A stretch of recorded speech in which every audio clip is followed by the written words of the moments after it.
في مشكلة مع حد يخصني. اكتشف يوم كاتب كتابه قبل كتب الكتاب بساعة في السيشن، قصده سيشن تصوير، ان عروسته على علاقة عاطفية مع شاب اخر، وشاف الشات اللي بينهم والرسائل اللي في الشات لحد يوم كاتب الكتاب. وطبعا اتخانقوا خناقة كبيرة، وبعدين تمت اجراءات كتب الكتاب عشان الناس والفضايح. وبعد ما كتبوا الكتاب رجعوا على بيت اهلها، وقالت انا اسفة مش هعمل كده تاني، وهغير رقم تليفوني وهقفل الايميل بتاعي، وانت اللي عايزه هعمله. وطبعا هي منهارة جدا وندمانة على اللي حصل، خصوصا انه ما اثرش معاها في اي حاجة، لا مشاعر ولا ماديات، وهما كانوا مخطوبين لمدة 3 اشهر، وجاب لها ذهب، وهو دلوقتي مش عارف يعمل ايه، يكمل معاها ويديها فرصة تانية ولا ما يكملش لان الثقة خلاص ما عادتش زي الاول. هو الشك دخل جواه ومش مديها الامان زي الاول. يعمل ايه؟ يكمل ولا يفشكل الموضوع؟ انا اتناقشت مع صاحب القصه وقال لي ان البنت بتحاول دلوقتي بكل الطرق انه يسامحها وانه يكملوا الجوازه، ولكن خطيبها متشكك جدا ومش عارف يعمل ايه، مش عارف يديها فرصه ولا لا، ولكنه حاسس انها ندمانه، ولكن مش قادر ينسى اللي شافه في الشات. وهي رسائل عاطفيه واضحه، وانا سالت الكلام ده، رسائل عاطفيه لغايه يوم كتب الكتاب. في رسائل ما بينها وما بين الشخص التاني اللي قالت له اصله كان متقدم لي واهلي رفضوه،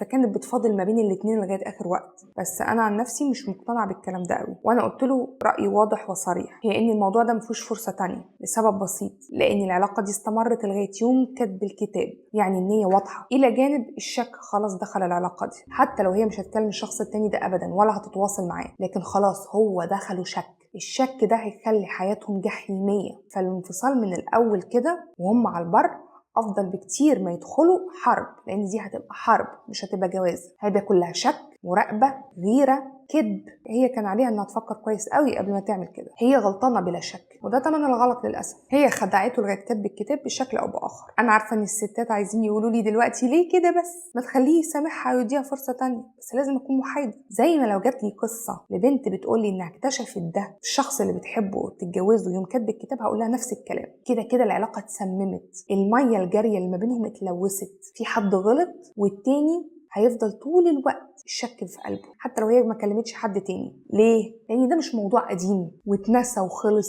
وهي حكت له عليه ولا عرف واتنسى وخلص. ده موضوع كان داير اثناء ما هم داخلين يتجوزوا، هم بيكتبوا الكتاب وهي قلبها في حتة تانية. ده موضوع منتهي. الجوازة دي هتبقى أذية للطرفين، مش هتبقى لا في مصلحته ولا في مصلحتها، دي جوازة مسمومة. أنا قلت للشخص اللي باعت القصة رأيي، وهو برضو حابب يسمع آراء الناس، هل يكمل ولا يفشكل؟ في انتظار آرائكم. وتنويه أخير، جميع القصص اللي بتتبعت لي لا يتم الاطلاع عليها إلا مني أنا فقط، ولا يتم نشرها إلا بموافقة صاحبها أو طلبه هو شخصيا زي القصة دي. وبالنهاية كانت معكم فيبي أنور، سيناريستية، ويومكم سعيد.